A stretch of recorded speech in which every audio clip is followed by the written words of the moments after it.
আসসালামু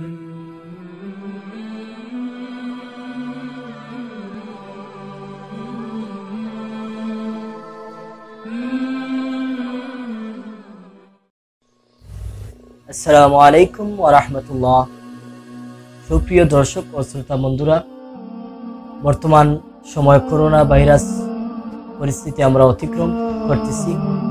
এই বর্তমান পরিস্থিতি নিয়ে আমরা সামনে পবিত্র ঈদুল আজহা, কুরবানি ঈদ আমরা যেটা বলি, এই কুরবানি ঈদ আমরা সামনে আসছে।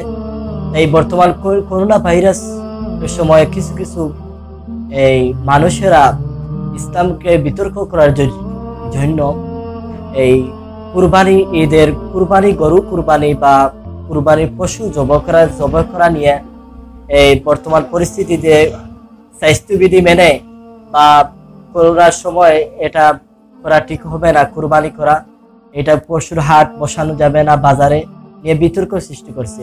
সম্মানিত দর্শক ও শ্রোতা বন্ধুরা, আপনাদের উদ্দেশ্যে আমি বলবো যে আপনারা এই মানুষ অন্যান্য পণ্যগুলা যেভাবে বাজারে বিক্রি করছে, ক্রয় করতেছে, ঠিকভাবে আমরা কুরবানি শরীয়তের কুরবানি আদায় করা আমরা জানি ওয়াজিব।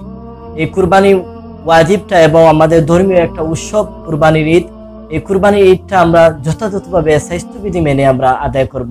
কিছু কিছু লোকেরা বলতেছে যে কুরবানি ঈদ পশু নিধন করা হবে বা বিভিন্নভাবে এরা অপপ্রচার করতেছে বিভিন্ন সময়, যারা কুরবানি থেকে ইসলামী ধর্মের বিধি বিধান থেকে কিভাবে মানুষকে সরানো যায়, আমরা এ ব্যাপারে আমরা সচেতন হব এবং কুরআন হাদিস এবং ইলম ফিকার আদর্শিত হয়ে আমরা কুরবানির যতভাবে